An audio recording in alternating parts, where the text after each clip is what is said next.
that some of the history has already come out in the Voyagers book series and in the Templar course book and things like that.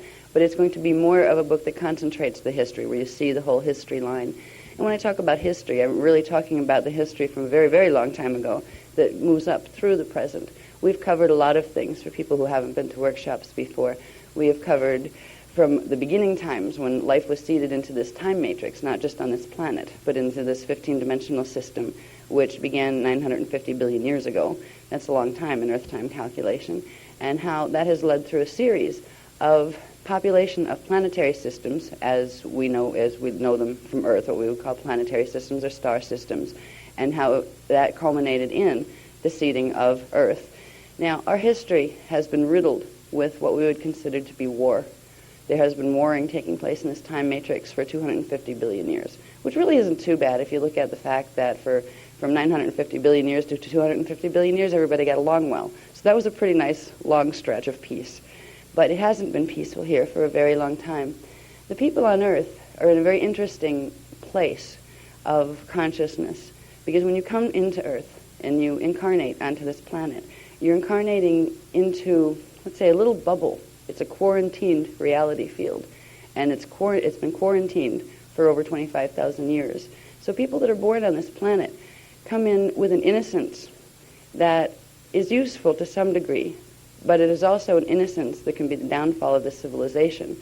Because if a peoples don't know who they are and don't remember who they are, they don't remember where they came from or what larger drama their existence is a part of, it makes them very vulnerable for somebody to come in and fill in the blanks for them and tell them, oh, well, you're this, we created you, so now you follow us.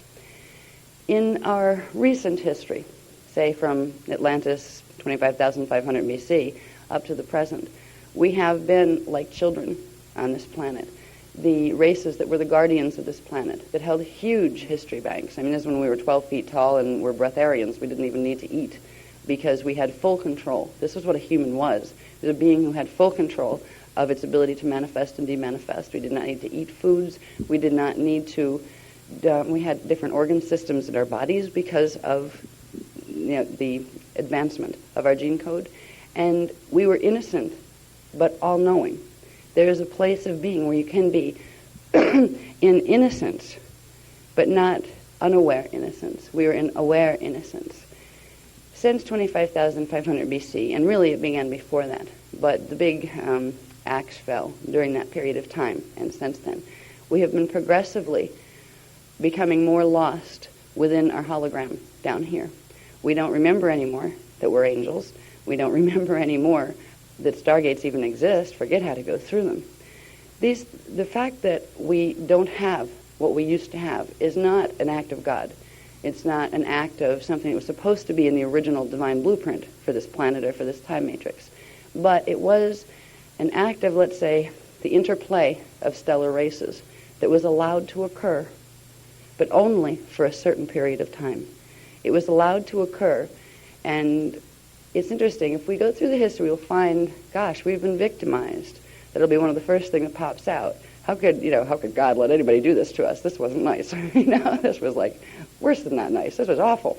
What has happened here has been awful in that context. But we, as humans, incarnating into this reality field, we chose this. We allowed this to take place for certain lessons that we wanted to learn. We were sent on, let's say, a kind of like cosmic doctor's mission. There were races that had fallen, races that were even more ancient than the human race. The human race was created as a doctor race, in a way, that we were going to come in and figure out how to fix it. The best way to find out is to find out what was really causing the problem. So we allowed ourselves to come into a situation where we would experience some of the same genetic mutations and loss of conscious awareness and twists of conscious awareness that those mutations created. So we allowed what has taken place. When we look back at the recent history has been one of the most brutal legs of development on Earth. But that's only in this seeding. There's been 3 seedings of human beings on this planet. Some of you know this that have been to other workshops. Some of you don't yet know this. But 2 of the first 2 seedings were literally wiped out. They were wiped out by the same forces that are back. They're here again, just like we are.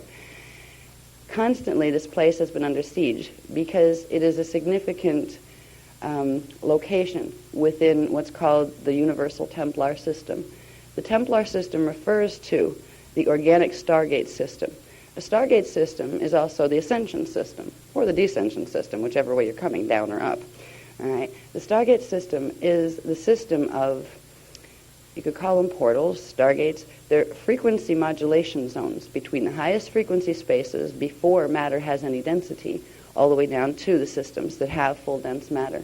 The Stargate system is what allows any of us to come into the densification of the hologram that we experience as three-dimensional reality. So the Stargate system, every reality field has a Stargate system, be it in this time matrix or in this cosmic cluster or in others. The Universal Templar is a small part, and we'll learn this in the Dance for Love program, where you start to see how our huge Templar is very small compared to the larger Templar that it's a part of when we get into the God World Templars. But our 15-dimensional system has 12 primary Stargates that control the matter systems. They go from pre-matter density at D12 all the way down to where we are here in dimensions 1, 2, and 3. And then there are higher systems of gates that have to do with the God worlds. But ever since the Lyran Elohim Wars of 250 billion years ago, there has been a problem in this time matrix. There have been created a system of Stargates that didn't belong here in the first place. They were created because of an event that took place where a certain group of Elohai Elohim became convoluted in consciousness because they had inbred themselves to the point where they had genetic distortion and they were not genetically what they had once been. Because if you cross something with itself enough times, you begin to get errant deviations of the pattern that you didn't expect, and you never know what's going to come out. And that's what happened with some of these Elohim beings. Because of their mutation of consciousness, they decided that they wanted to be masters of this universe. They decided they didn't want it to be a free will universe. They decided that they had the right to do that. And if anybody wouldn't cooperate with them, well, they will just get rid of anybody who wouldn't cooperate with them. So they started warring in the Lyran system. They call it the Cradle of Lyra. That's where our Stargates 12, 11, and 10 exist. They're the entry points into any of the lower density systems in this time matrix. When these wars occurred, the Elohai Elohim High Council, which were the ones in charge of Stargate 12, they were the High Council that was they were the closest ones to the Yanis, which are the Ascended Masters that are beyond being in the time matrix. They were commissioned as kind of the supervisory team to make sure everything went well in this particular time matrix, and they worked together with two other groups. You had the Elohai Elohim, the Seraphai Seraphim, and the Braharama races, and they had all agreed to something called the Emerald Covenant. The Emerald Covenant was a coevolution agreement that they would all agree to work a free will system here where we could explore the hologram and manifesting and creating in density. These were creator gods, parts of we were originally them. We got down here, but we were originally them. The Elohai Elohim, confronted with the problem of portions of their own race that had fallen to the point where they were beginning to war with the other races, they had also were watching this occur with the Seraphai Seraphim races. The Seraphai Seraphim races created avian life forms. They created reptilian and insectoid life forms. And some of theirs were also having the same problem, and they were fighting with the fallen Elohai Elohim. So there was a lot of conflict going on, and negotiations were tried to help these races re-evolve their genetic code so they could get their consciousness back so they could stop fighting with each other. But the Elohai Elohim decided to take they were called the Anu Elohim. That was one particular family of them. Decided to take matters into their own hands. And if the Elohai High Council wasn't going to help them, then they would simply get rid of the Elohai High Council, and then they would go and get rid of the Draconian races that they didn't want here either, and they'd play Masters of the Universe, and this would be their time matrix. And they attempted and succeeded in destroying Stargate 12. Now, Stargate 12 is in a planet called, or a star from here, called Aramatana Lyra. When you look up in the Lyran system here, it's what they call the double-double in Lyra. So that's like, on the star charts, they would call that the double-double. That was the area of Stargate 12. It was in that planetary system. When Stargate 12 was destroyed, there was a big problem for this time matrix because the 12th dimensional frequencies hold what's called the divine blueprint.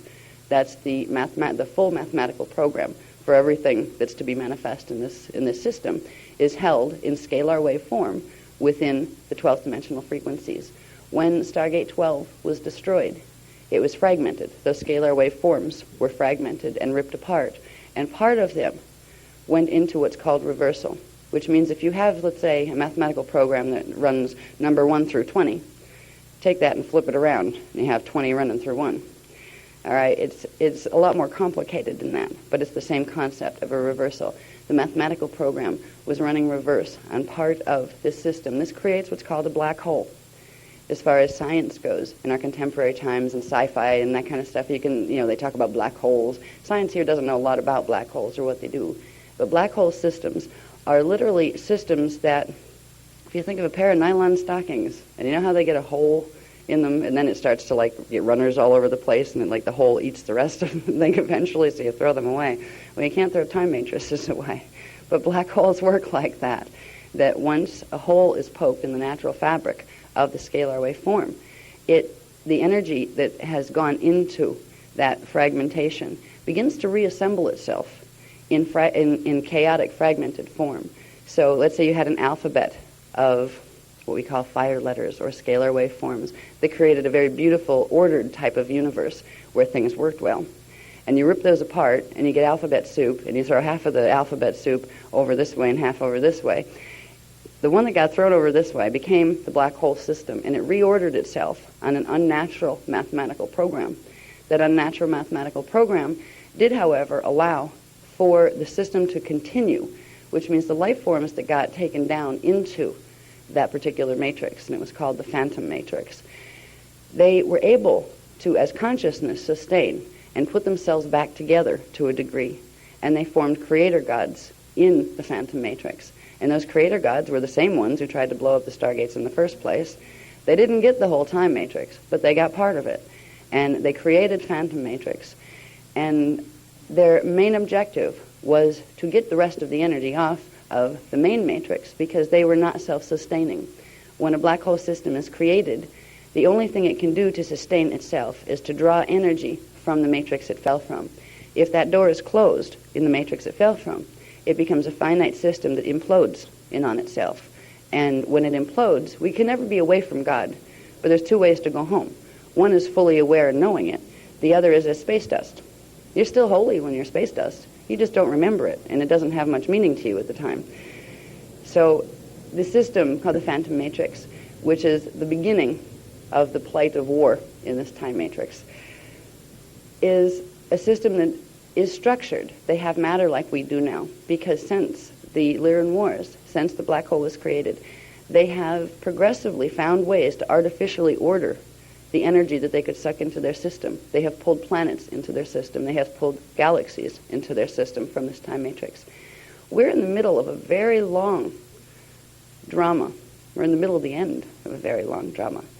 Because for many, many billions of years, there's been a rescue mission going on here trying to get races to evolve back out of the phantom matrix, back out of the black hole system, so they can get their Christic imprint back. The Christic imprint belongs to everybody, not just Christians. In fact, the people that call themselves Christians in this day and age that are more interested in telling you that you have to listen to the Bible the way it's written by the Council of Nicaea more than they're interested in finding out what Christianity is really about. The Christic imprint is your divine blueprint scalar wave pattern. We all come in with one, at least we originally did. Now the people in the black hole system, the races that have evolved from there, they no longer have that. They have created races upon races from their system that were born without what's called a Christic spark. That means they don't have the original ordered mathematics as the basis for their template. So they've created many, many distorted forms, many, let's say, mutated children. The children of the phantom matrix became very much intertwined with the children of our matrix. And Earth became one of the main places where that took place. The intertwining of the phantom races and the natural angelic races on this side of the barrier, let's say, began way before we came to Earth. It began in the Gaian system. Now, when I talk about Gaia, I'm talking about density 3, dimensions 7, 8, and 9. It's an etheric matter density level, where we have physical matter here.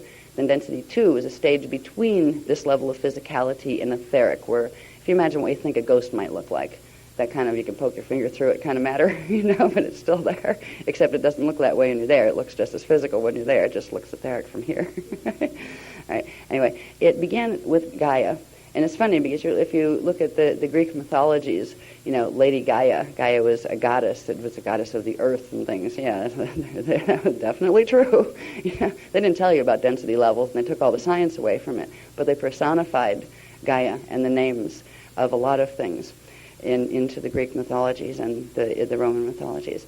But the problems began that are affecting Earth began in the Gaian system, and that began about 570 million years ago, where there was a whole bunch of wars, and it was always, you had the angelic races that were trying to assist the fallen races to get out of the black hole system before the black hole system was closed permanently, because once it was closed, you couldn't get them back out again. So it was an act of love to keep the system opened, to allow it to have enough energy by taking energy from the system so it could sustain long enough to try to evolve these people back into their original forms.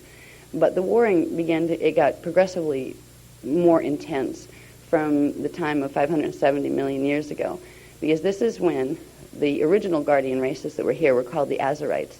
They were a collective race that was created by putting the genetic templates of the Elohai Elohim, the Seraphai Seraphim, and the Brahmarama races all together into one to create a race that was appointed as the guardians of the Templar of this time matrix. They were the original angelic race that was supposed to go in here and help the others evolve back out and make sure they didn't destroy a whole bunch of things in the process. Well, the Azarites became entangled in one of the major wars in the Gaian system. They were called the Gaian-Orion Wars, and it had to do with some of the draconian races in the fallen matrix that are associated with the Orion system, and it had to do with a number of other races. We'll get into more of that history when we talk about the Metatronic thing, because this is when Metatron became a problem for our time matrix. But in the meantime, this period, 570 million years ago, was a turning point in this time matrix. The Azarites encountered some problems where large numbers of them ended up in the Phantom Matrix trying to get the others out. So a new race had to be created to serve as the guardian race on this side, and that's where humans were created. We were originally called the Oraphim angelic human, and from the Oraphim came another type of human. It was a step down in the gene code. The Oraphim had anywhere from 24 to 48 DNA strand templates. When you step them down, they're called the Indigo Children this time around, for anyone who hasn't followed the work. Step down from there was the Turanicium II human, angelic human, and they were seated on Tara, where the Orpheum were seated on Gaia and in the Sirius star system and in the Lyran star system. And then the Turanicium II were seated in the Taran time system. Tara is the density 2 counterpart of Earth. That's dimensions 4, 5, and 6. And they're also time frames. Now they're simultaneous time frames. So you have these races and these parts of our races that exist right now in their space-time coordinates. They're still there just like we are here at this time. From the Turanicium 1s came the Turanicium 2s. The Turanicium 1 is the Taran Turanicium angelic human. The Turanicium 1 are the ones that came from there. Now the Turanicium 1s on Tara had 24 strand DNA templates. They went from 24 to 12, and then the Turanicium 1s had, I keep getting 1s and 2s. 1s were first, 1s were on Terra. They had 24 strand DNA, 24 to 12. And then out of them came the Turanicium 2s, the second experiment. And that was the Earth humans, the angelic humans of Earth. But they were also put here with Oriphims. The Orifim were the indigo children who were called the Magi. They were the Magi Grail line that were put on the planet to protect the angelic human races, the Turanicium races, so together we could all heal the Templar here and finish the mission. The mission has been here for a long, long time, and the mission was, when it was originally agreed by the high councils of the Christos founders races, there's a decision to be made 250 billion years ago. Do we close the Phantom Matrix now and stop it from getting any worse? Or do we keep it open to try to help these races evolve back out? Because if we close it, they're gone, and their evolution will lead them into space dust, which is okay. I mean, they are still a part of God. But when you go back as space dust, you don't go back and go back up. You are still within the hologram. You become part of the substance of the dimensional field within the time matrix that you got stuck in. So if your template gets fragmented, You end up as little tiny pieces of scalar waveforms with your consciousness not being able to talk to itself anymore. And you go back to dust, as they say, ashes to ashes, dust to dust. You go back to consciousness dust, and you don't go fully back out of the matrix. You'll be the substance that something else comes into the matrix, evolves through. You will evolve back through another form, but you won't recognize yourself as what you originally came in with. So it was a big decision. Do we make sure they can't cause any harm? Because like to blow up Stargate 12 and the Divine Blueprint in the Time Matrix is not a small thing. That was the point of original sin, and it was created by the Anu Elohim races. And that's why it even ended up in our Bible way down here this long. Since that time, it's even come all the way through history to this point. The decision was made to keep the Time Matrix open, the Phantom Matrix open, to see how many of them we could evolve back out. Because there were several races that weren't intended to go. One of the races that wasn't intended to go are called the Odedicron reptilians. They were out of the Seraphim family. They weren't the Draconians. Now, Draconians are called Omicron Draconians. They are different than reptilians. They have partial reptilian gene code at this point, but they started out as dragon moths. So they're like a reptile moth type being, and they evolved a lot of things out of there. They were the original fallen Seraphi race. But in the mess that was taking place in Lyra 250 billion years ago, when these wars were happening, the Odedicron reptilian races lived on the same planetary system in Vega Lyra, that the fallen Draconian ones lived on. And when the Draconians tried to fight back against the Anu Elohim from Stargate 11, which was in a planet called Avion in Lyra, they ended up getting sucked into the black hole with the Omicron and with the Anu Elohim. So it was primarily because of the Odedicron races that had not wanted, they were still Emerald Covenant. They hadn't done that on purpose. They just got stuck between a rock and a hard place and ended up in a black hole. A lot of it was, when you size it up, it was basically, that's what happened to them. And there was great love from the founders' races for all of them, even the ones of their own who had tried to destroy them. I mean, it's like having a child that goes crazy. You still love the child, but you have to do something or it's going to blow up the house and assassinate the neighbors and that kind of thing. And you may love it, but at some point you've got to restrain it or something before it, because it's not helping itself by doing those things either. So there was a lot of love. The decision to keep the matrix open was a decision of love, and it wasn't a decision that had to be made. There was absolute justification at that time to close the matrix. To say, you guys made a choice. You were warned about what that choice would do. Now you've harmed yourselves in a big way. Who are you going to blame? Now they blamed High Council. Well, if you had destroyed the Draconians like we asked you to, we wouldn't have had to blow up your Stargate, right? This is the mentality. What's scary? Did you ever listen to, lately, the conflict in the Middle East? Did you ever hear these people debate each other on TV when they have the representatives of the Palestinian side and the representatives of the Israeli side? Some of them carry that attitude. It's like, well, you made me do it. I have to go keep blowing people up because you make me do it. It's like, wait a minute. Who's going to take some accountability for your own actions here? The whole argument goes way, way back. There are races all over this 15-dimensional matrix and phantom matrix that have these attitude problems where they don't want any responsibility for their choices. So they blame. And if you can blame somebody, then you've made a target for yourself. So you don't have to grow. You have to go and pick on them and try to suck their energy and mess them up. And then you feel vindicated. This is what has created the whole situation of perpetual warring. But anyway, we have a problem still with Phantom Matrix. It was left open because of love, and because that there's always, and it's still an attitude that's very much held by Christos races, where there's life, there's hope. If it fell, it can rise again. Theoretically, anyway. And it was a big theory because Council had never, Council was a council of creator God beings that used to be ascended master beings that weren't in matter, that, had decided that they would follow this imprint that Source created, that you could create matter systems and, this could be neat. This was new to them too. Uh-oh. What do you do when that happens? Help. Who do you talk to? You call up to the Giannis Ascended Master groups. I think we have a problem down here. Did you ever hear of this one before? Is there any other matrix that this happened to? And there had been. Not too often, but there were a few other time matrix systems that had that, and some of them completely and totally imploded, which creates a major problem of restructuring, because if you put enough holes in something, eventually the air or the life force energy goes out and the whole pattern falls to chaos. Source can't allow that to happen, or the whole arena of the hologram would fall apart. So whenever it gets to the point where there's a black hole that's trying to eat everything around it, there has to be a point where Source itself will intervene and say, okay, the balances are going to be reset. At that point, that could have happened in this time matrix 25 billion years ago. And there's still a lot of debate in council as to, see, there's one group that said, we told you so. We told you, just do it now. Right? But there's the other group. There's the other group of bleeding hearts. Oh, but where there's life, there's hope. Yeah, guess who was on that team? It's really funny. The reason I use the word light, love, and clueless a lot is because I spend a lot of my existence in the last 500 billion years in the light, love, and clueless space, which means, oh, if there's life, there's hope. Love it. Love it enough and it'll come back. Love it enough and it won't destroy you. Love it enough and it'll become good, even if it doesn't want to be. No, it won't.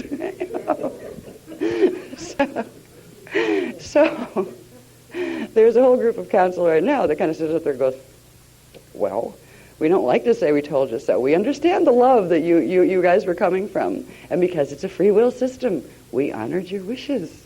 Happy now? Can we finish it now? The finishing has to do with simply resetting the divine blueprint completely. And that means opening the God world gates and allowing the frequency to come through that will put the regular mathematics back here that originally came here. But at this point, I mean, we should have done it before. When I look back and say, I was on that couch, I said, oh, dear, I really should have gone the other way. But it seemed so heartless. It seemed like, well, you have this handful of fallen angelic races that used to be our brothers and sisters. We love them. We don't want to abandon them. Might have been put them out of their misery and us too. Because right now, you not only have the original groups, you have billions of races that they've created. You have billions of hybrid races that they've created by coming through to this side and finding out ways to use artificial genetic engineering to combine the life forms from here with the life forms from there. We have allowed a mess to occur. And we had the greatest intentions in doing so. It was the intentions of love, and yes, you can heal it. We didn't know any better. You would think, theoretically, that whatever it is, if God made it and God let it get broke, then God could fix it. Right? Well, some things, because of the order of the way the universe works, just the mathematics, the physics that are needed to create the hologram, some things are more easy to accomplish than others. Now, you can, if we did not have a free will time matrix here, if we wouldn't have been nullifying our own point by saying, okay, we're going to make them get better. Right? We're going to go in there, wipe their memory clean, put them back together, and then drag them out by the bootstraps. Right? Now, that's more like the things they like to do, those kind of things.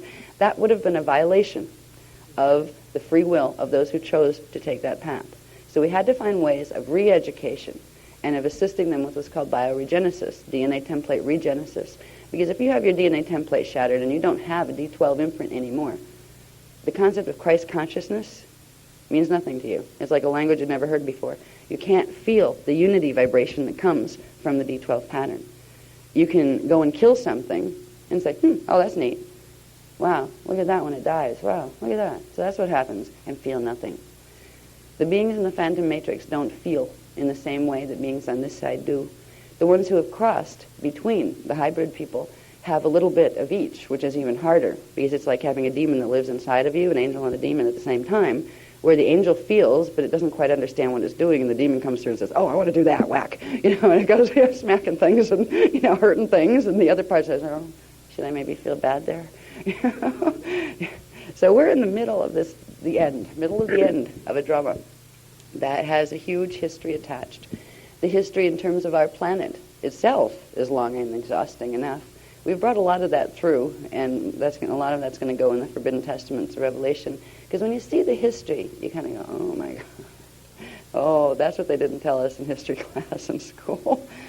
it gives you a whole different perspective on what's taking place. Right now we can watch the TV and look at, the Palestinian-Israeli drama. We can look at the dramas that are happening in Africa or happening in Argentina. I mean, people all over the place have always been fighting on this planet. This is not natural. This is not normal, but it's become how things usually go in this time matrix. What we have no memory about anymore is realizing, when you watch the situation on TV, yeah, they're the ones that they're working the Drac agenda, and okay, these guys are working the Anunnaki agenda. They always hated each other. Of course they're fighting. We look at people, and we call them humans, and we say they're fighting because they can't figure out how to like each other. Anybody ever see Star Wars and the Star Wars bar scene? Where where they had like things of all sorts hanging out at the bar, right? It was classic. Because there's a point in time when you start to get your eyesight back, your inner, your ancient eyes start to really open, where you walk into a room and you realize we're walking on, this is like the Star Wars bar planet. Things wear human masks here. And what's scary is, a lot of us wouldn't know. And like, gee, am I human? Now that I think about it, I never asked myself that question, right? Like, if I took off my human mask, would I be an Orifeme, which is what an Orifeme or a Ternicium? Would I be a human, or am I something else? We're taught here to amalgamate the concept of humanity as one race that's bipedal and it kind of looks like this, and it's all one thing and always was. That isn't the way it is here.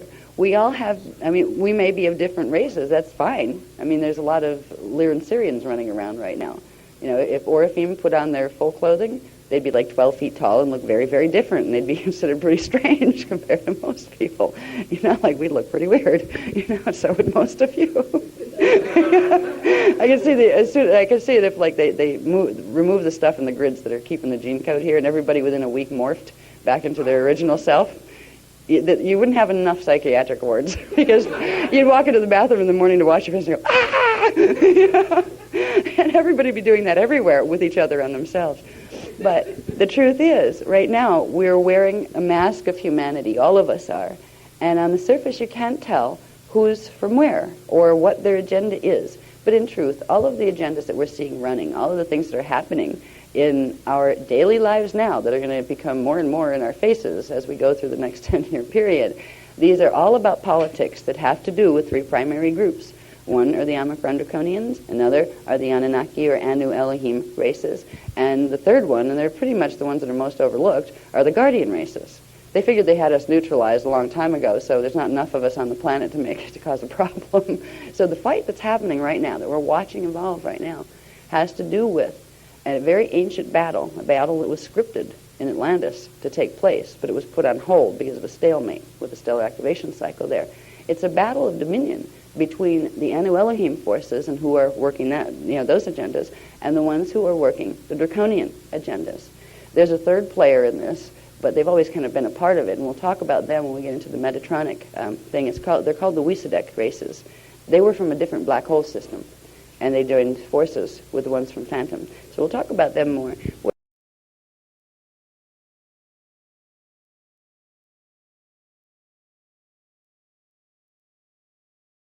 But these guys came from somewhere. These mythologies came from someplace, just as did the Christian mythologies and the Hebrew mythologies, the things that we base so much of our lives on, cultures on right now. Very rarely are we taught to think, first of all. We're taught to absorb information as it's presented to you and follow it, period. And as long as you behave, you'll be socially acceptable, you might be able to have a job, and at least if you're in a more developed country, you'll be able to eat, have a home, and have a functional little, probably meaningless, but at least you'll be able to occupy yourself life. This is what we're taught. We are not taught to sit in history class and they say, yes, the pyramids were built by many people dragging very large rocks up ramps. You're not taught to think, wait a minute, how many people did it take to do that? And you're definitely not taught to think, well, gee, are you sure they did it that way? Maybe they levitated them. You're not allowed to think. You're not taught to think here. We're taught to regurgitate history and basic things that make us functional, like math and science, and things that we can be put to work as good little soldiers. And we're happy because we think we're free, or, well, at least in America and in the free countries, we have that. Even the other countries don't even have that. But we're not taught to look deeper into what's happened here. If we look at our history and what we're told is the way history has unfolded, you would not believe the holes in these stories. If you look at the line of history, oh yeah, these guys came from here, we think they came from over there, and then they raided these guys, and they became these guys. It's like, oh really? Where'd they come from? I don't know. We think they came from over there. Well, it might have been over here. Who knows, right? And then, of course, you go back to Darwin, and it's like, where'd we come from? I don't know. First we thought they might have been apes. Now we think we might have come from fish. I don't know. We're not really sure either. But it's this way. They don't have the answers. They have guesswork. They have pieces of things they found from the past that they try to put together and make a puzzle out of to tell us what our life is about, where we came from. And we are told to simply accept that this guesswork are the facts that you're going to build your life on. And if you don't, there's something wrong with you. You know?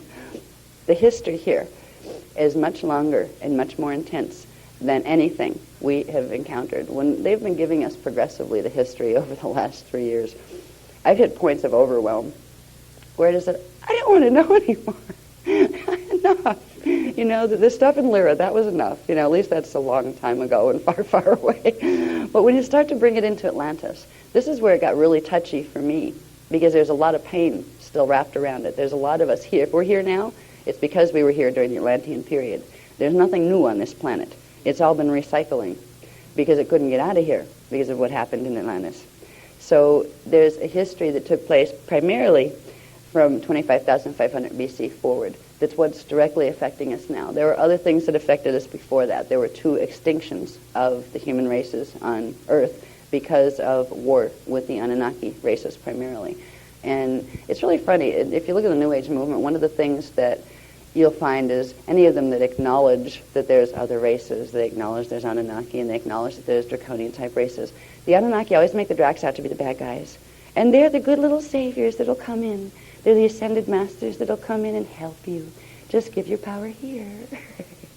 They're the ones that have learned the art of seduction. They've learned that you get more flies with honey than you do with vinegar. So they give you whatever it is you might want. And they do it in a loving, soft, melodic voice. And usually with very pretty faces. And they'll heal your little thingy that might be wrong. And they'll help. They'll even promise you lottery tickets, but very, very rarely will they deliver on those. These guys are the ones coming from the Anu Elohim, or the ones coming from the races that interbred with the other races, from the fallen matrix, the other fallen time matrix, the Wesadite matrix. We're in the middle of a con job that's unbelievable. If we get to a point where we think, oh my God, there actually might be these other factions of life forms out there. You have the people of the ET movement, or they know things are flying around the skies. I mean, there's enough stuff on video at this point. Like, we're all making it up? I don't think so. But they're the ones that, like, they're saying, oh, what is this? They watch the New Age guys who are often like white robes dancing around in circles, which they do have a reason for dancing around in circles. At least we know that. But there's this whole division happening between these people. Each side thinks the other's totally wacky. That neutralizes both sides. And meanwhile, you have mainstream people walking around in a total daze, where none of it's real. We know that. I mean, didn't you read Darwin's book? You know, didn't you read this? Didn't you read that? Yeah, we read it and we don't like it. You know, the history is coming toward us whether we want it or not. The past is coming back. Atlantis is rising, and we're walking around in the middle of it. There was a whole series of events that took place between 25,500 BC and, let's say, 100 years ago. There was a script that was step by step enacted. It was a script that came out of an agreement called the Luciferian Covenant. The Luciferian Covenant was an agreement that involved some of the hybrid races. I won't go into the story of the Leviathan races right now. I've covered that in other workshop material. But it was a hybrid experiment that was to help the fallen races. They got in here through hybridization because we let them, because where there's life, there's hope. That's one of those shoot the horses, don't they? Yes, that was a dumb thing to do. But they were allowed in. And there's lots of them running around the planet right now. And most of them don't know that they're that. So they're just as innocent and clueless as the rest of us, right? So you can't blame them for it. But anyway, we're in a situation of history that has evolved through some significant periods. If we go to the history of this area has been like a combat zone for ages and ages because there's a lot of connections here to Stargate 5, which is a gate connection directly to Tara in Density 2. And there's also other things here. There's control grids that have been put in here, particularly in 22,326 BC, the turnstiles, have been concentrated in these areas of what used to be Ionia. There's also a bunch of them up in England, which used to be Lohas Atlantis. They're positioned all over the planet. But this place, like many others, where that were related to gate areas, has been a place of constant. One group gets in, another takes it over. One other group gets in, another takes it over. The influence that's been here primarily, no matter how hard the Anunnaki races tried, the Dracs still held this one. This was one of theirs that they weren't going to let go.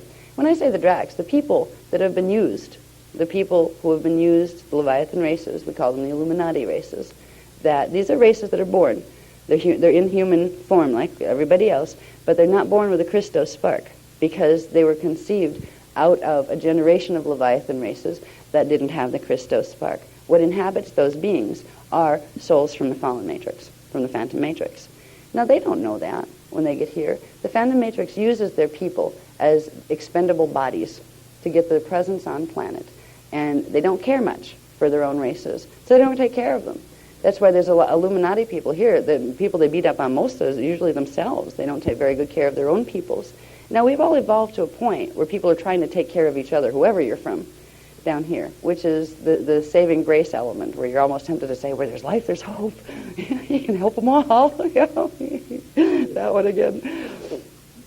I know a lot of people that are Illuminati, that were born in the Illuminati pattern, and they didn't, on a conscious level, choose to do this.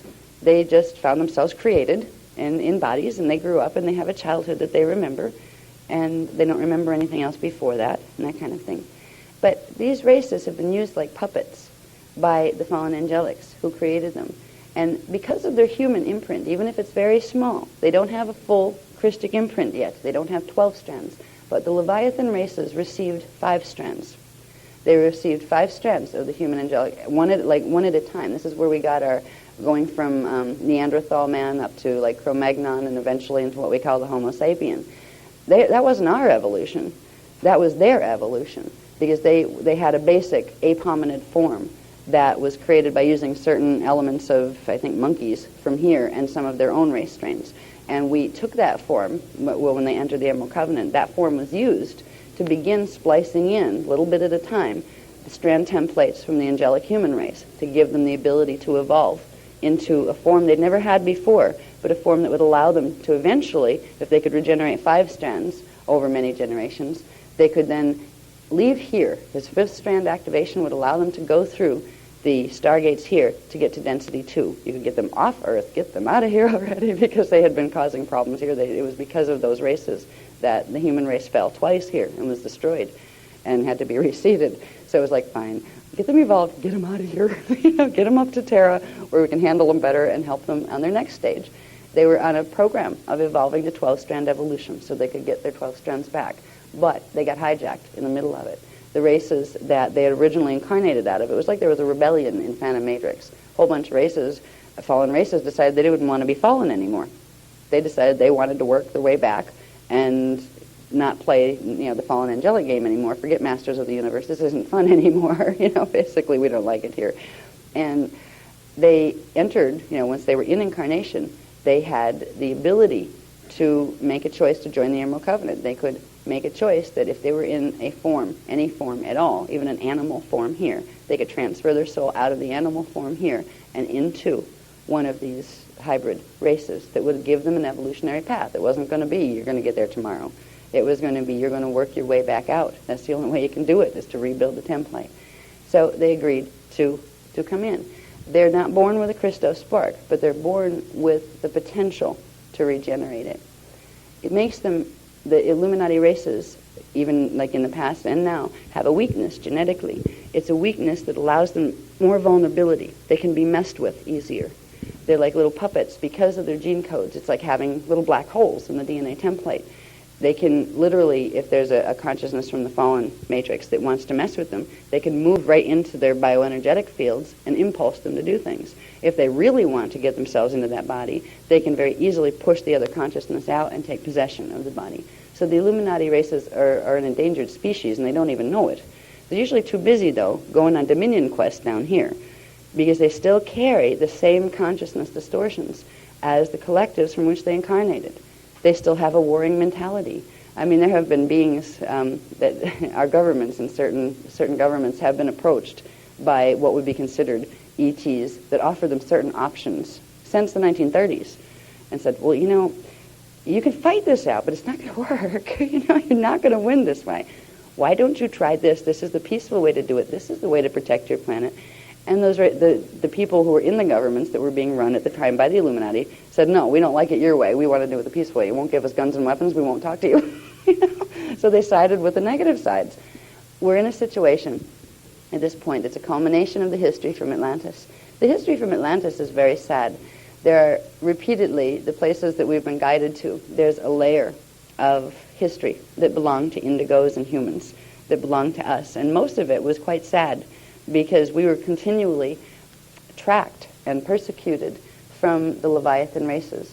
The Leviathan races, or the Illuminati races, that had originally been part of the bioregenesis experiment, were originally not, you know, guys that had gotten in trouble but were trying to rehab. They were trying to be good guys, but they got messed with in Atlantis by the fallen angelics. In Atlantis, you had spaceships flying here.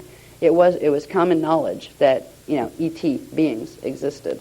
So it was no big deal for them to come in and, you know, like for various different races to come in and interact directly with the peoples. The races that, from the Phantom Matrix, that they weren't supposed to be able to come in here. There was what was called a wall in time that was put up about 5.5 million years ago. It was a frequency barrier between Phantom Matrix and this side because they were continually invading over here. They were able to poke holes in it and come back and forth.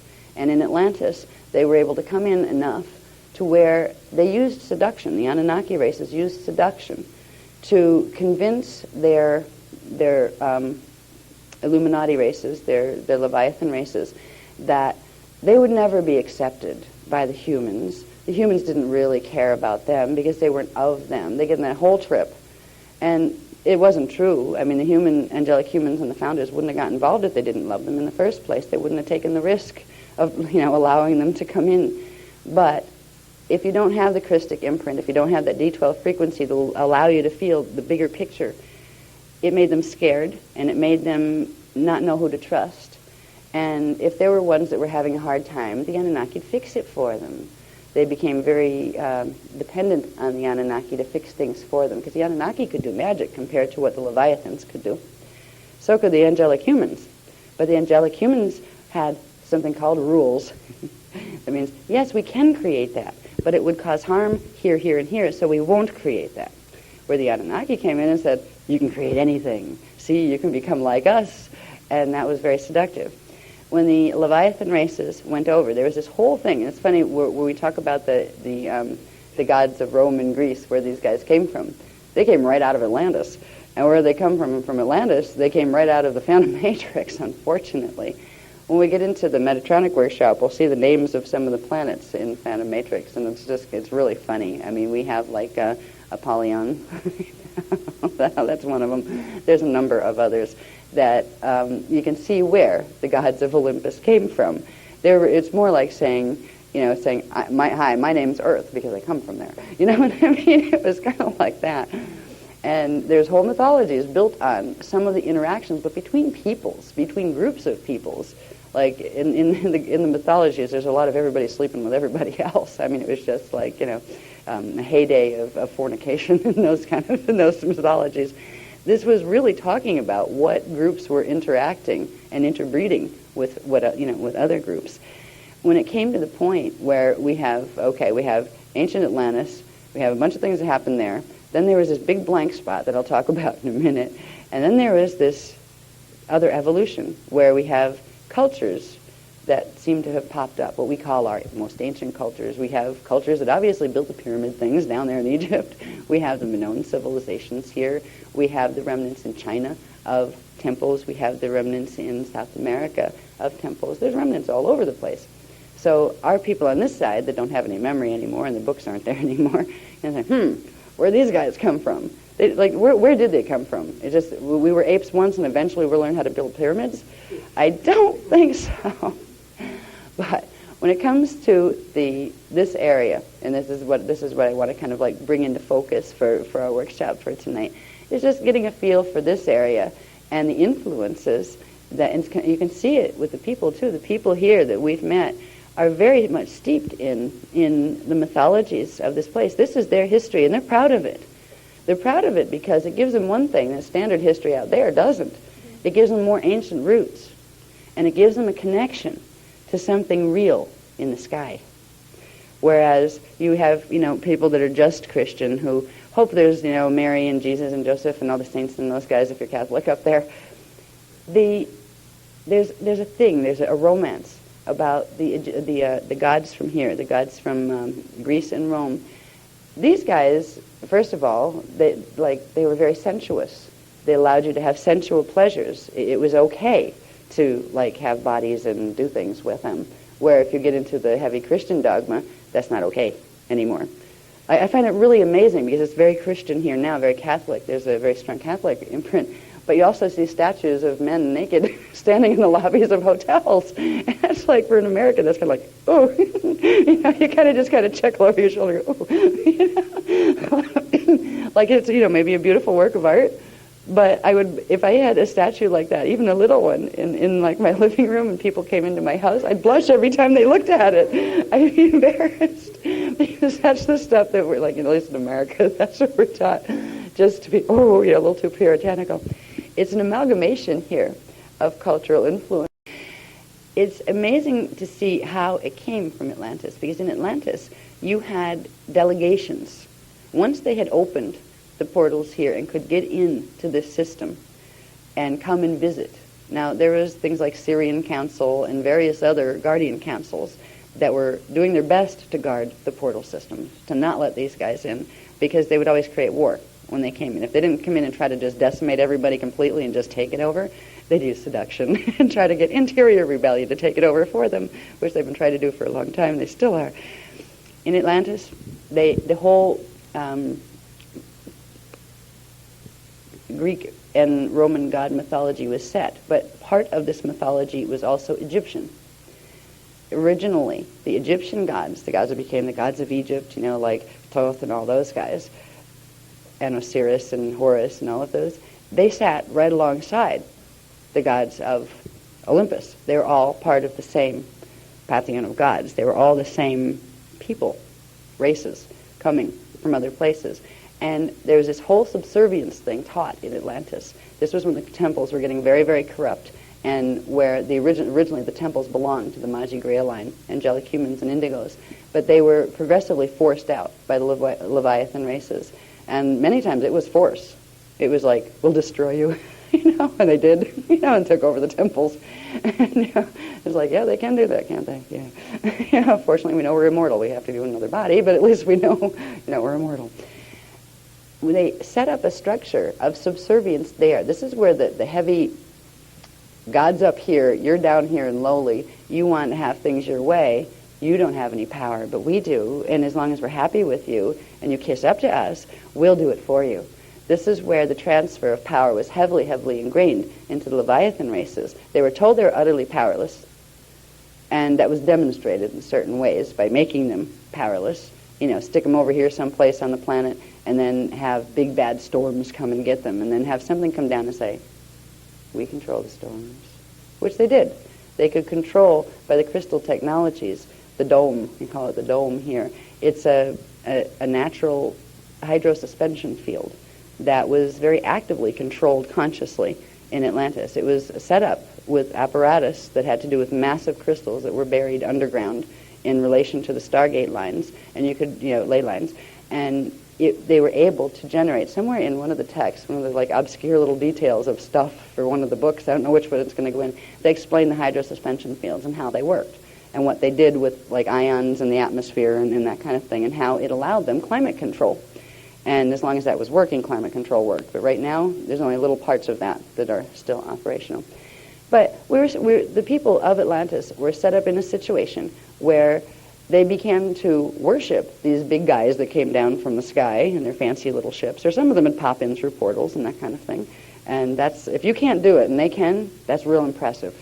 If me and us could appear and disappear before you, you'd be like, whoa, yeah, well, listen to these guys. They know something we don't, right? Yeah. And we're working on it with you. We can tell you how to do it, but we can't do it yet either. But we can tell you the mechanics. But these were the games that were being played. Right now we have things like crying statues and those kind of things that are happening. It's the same people that are doing them. The ones that are making Mother Mary statues cry and blood come out of the hands of crucifixes and these kind of things. This is all holographic insert technology. And this is the stuff that was used to pull the wool over the eyes of the Atlantean peoples. And it got to the point where there was one of the biggest reasons, I think, that the Olympian gods were very much into fornication and all sorts of other things that would produce children, was because the more of them there were, the more they would have an army to take over. And it was, go forth and multiply over and over and over again. And we don't even care who you do it with. Just make lots of them, right? It started in Atlantis. And you had competing groups of fallen angelic races. Like Zeus's crew might not like Apollo's crew for 2 centuries or something, So they compete with each other, and they wouldn't let them intermarry with each other, and they'd There's a manipulation going here that if you read the Greek mythologies, it was really that bad. To the point where, yes, there were these big gods from the sky that were pulling strings, and they'd do nasty stuff if you didn't, sacrifice to them and that kind of thing. The Greek mythology, the Roman mythology was true, and that is in that sense. There really were these big people up there, and that's something that I think that I felt here with the little bit of the Greek people that we've met. A part of them knows this. They know there is a truth to those stories, where in America it's like, oh yeah, the Greek mythology stuff, It's like, it's neat, it's romance, it's like, fairy tale, that kind of thing. These guys know it wasn't fairy tale. They know there was some substance to it. That substance became mythology after a key moment in time. It was in 9558 BC. That is a point in time when the groups of different Leviathan races, on the orders of their fallen angelic kin from the Phantom Matrix, orchestrated the flood, the Great Deluge. That was the Great House Cleaning period. There was a couple of times from that point going up further to like 3470 BC. This was another point in time that there was a significant thing that happened that led to what we call the cultures here, the Minoan culture.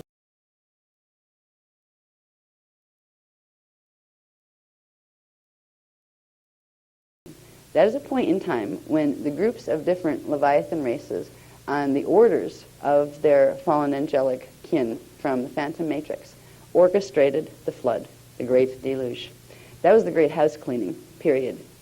There was a couple of times from that point going up further to like 3470 BC. This was another point in time that there was a significant thing that happened that led to what we call the cultures here, the Minoan culture. This is where they begin to fit into the picture. I'll start with 3407. What became the Minoan people weren't just the Italic peoples. They were peoples that came just to here to hide. They came in exile from Atlantis because progressively, since the flood, it was chaos. But even before the flood, you had an influx of indigo children, particularly Magi Grail lines, because they were really after them. If they could find a Magi line, first thing was to force the women to breed so you could get a baby that had the codes and then get rid of the rest of the Grail line. So since the flood of 9558 BC, there had been a progressive exodus of movement of the Ionian, of the Magi Grail lines into various regions. Some went to France, some in what we call France, and I think it was called Gaul then, but it was, some went to France, some went literally went down into the Middle East area, some are in Afghanistan, and some went over into this area. The ones that went into this area, that's called Greece now, were of the Celtic Druidic descent. Now, Celtic Druidic, it was Celtic and Druidic, just like you had Toltec and Olmec, okay? These were Atlantean tribes of the 12 tribes races. They were a Grail line. The Druidics were the Magi Grail line that went with Tribe 3 of Nohasa, Atlantis, which is now what we call Bermuda. What's left of it is called Bermuda. The Celtics were Tribe 11, Magi Grail line, and they were the ones that we call the Irish. Now, And the whole history of Ireland, we went through that a bit, where they say, oh, there were these like wild blue raider races that went and like conquered territories. These weren't the Irish people. These were the Leviathan raiders that came in and took over the race identity of the Irish people. The same thing happened here.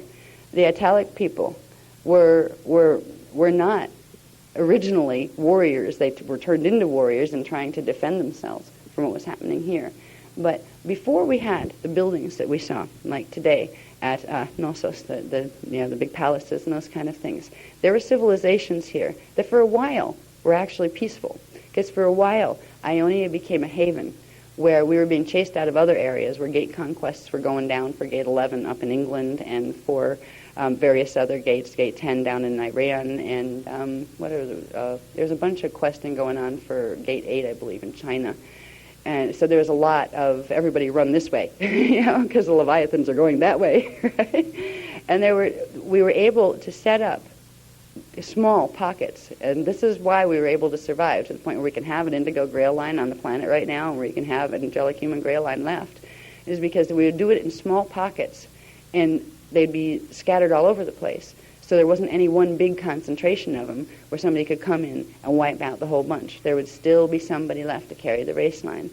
This is one of the places that in fact, where that temple, the Knossos Palace, sits, was a place that we had one of those small civilizations where, for a time, and it was funny, I was getting memories on that one when I was sitting there. It was like, oh, neat. Yeah, we came there knowing we were going to probably become extinct, but as long as a few of us could go and escape, it would be fine, and that was all part of the divine plan. At least you know where you fit in the universe.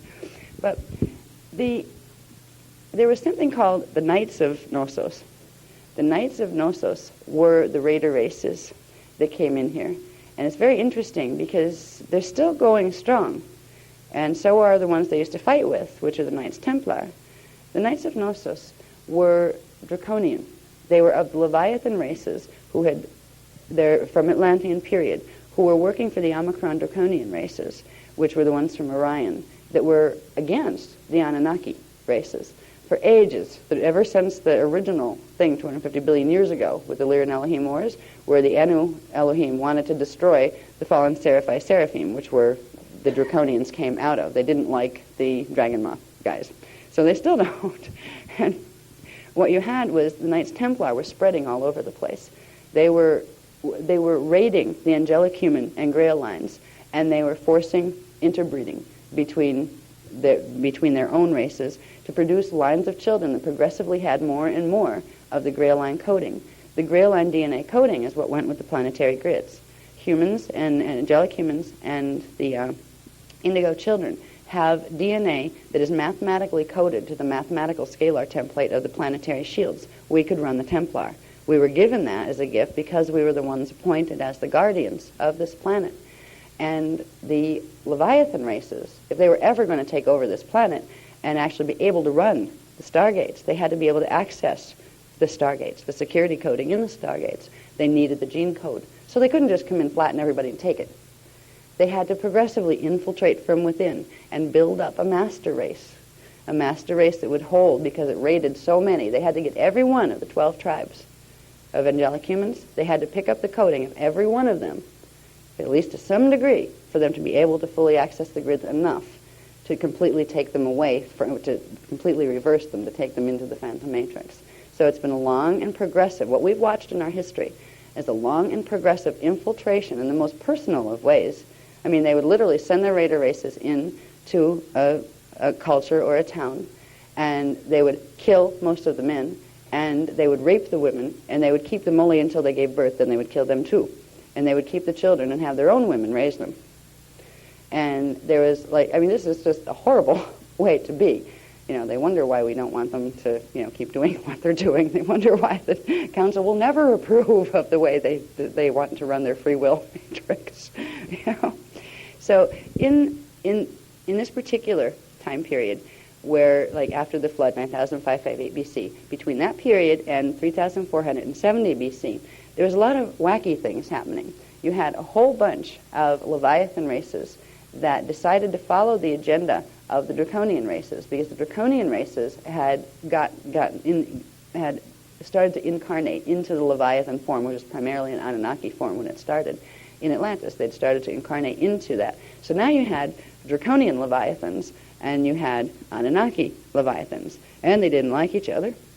Okay, so you had progressively, the Anunnaki were the dominant ones. They have 11 strands of what we call reversed DNA template, as opposed to the 10 strands of the draconian. So they have a little bit of genetic one-up on you kind of thing. They were where draconians would approach things with just go in your face and dominate you.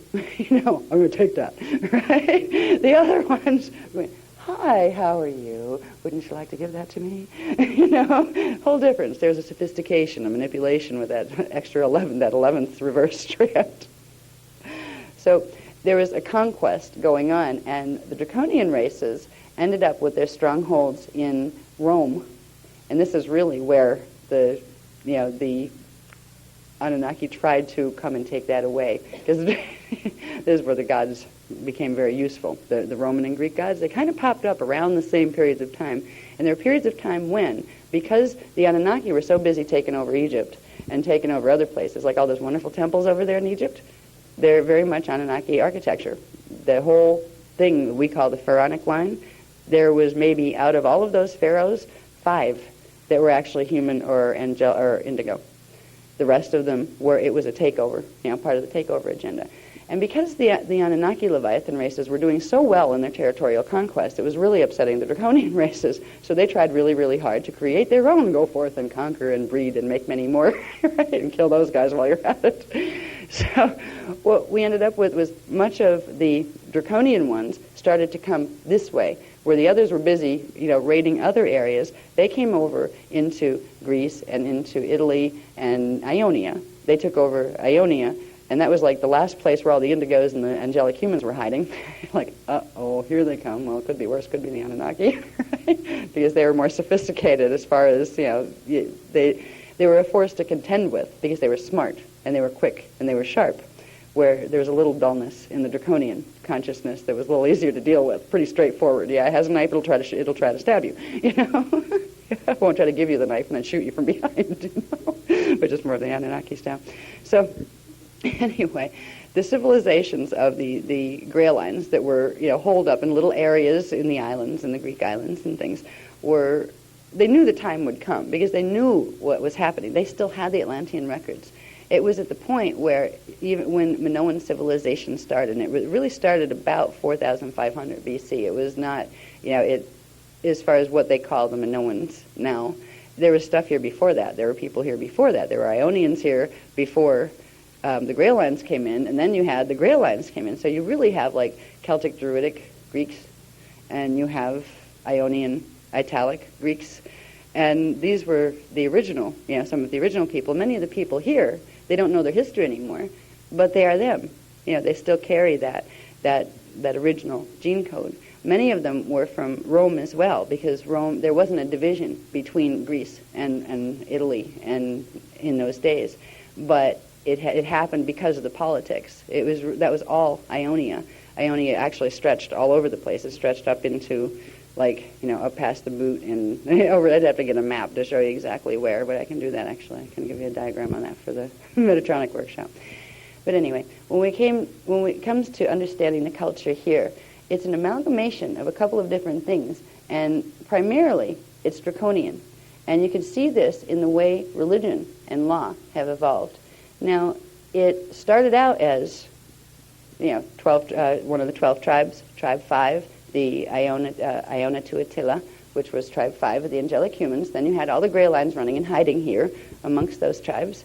And then you had the invasions of the draconian Leviathan that came in to try to find territories they could conquer to start building their forces so they could stand against the Anunnaki-motivated Leviathan races. And they became strong here for a while. They were originally they weren't called the Knights of Gnosis. We call them the Knights of Gnosis because this is where one of their strong beds were, when they took over the civilizations that were here.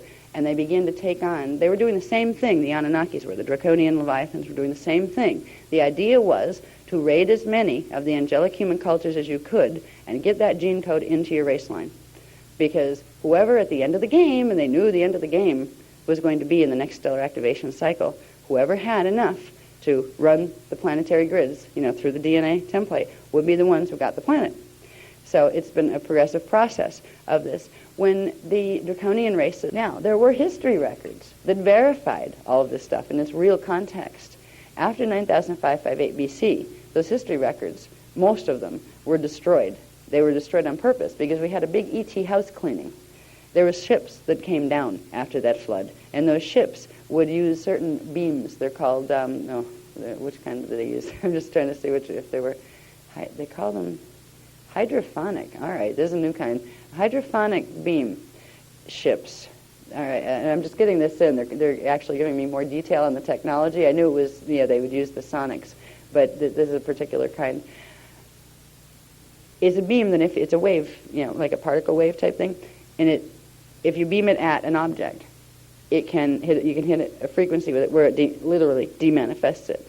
They wiped out a lot of what used to be ruins. I think ruins are here now. You should have seen what was here from Atlantis. Atlantis had beautiful, massive stone, buildings and temples that put these guys that are left to shame. But they got rid of anything that wasn't of their own. They got rid of everything that pertained to the history of the angelic humans. And they got rid of everything that pertained to anything that didn't fit into their stories. Because they were writing a storybook.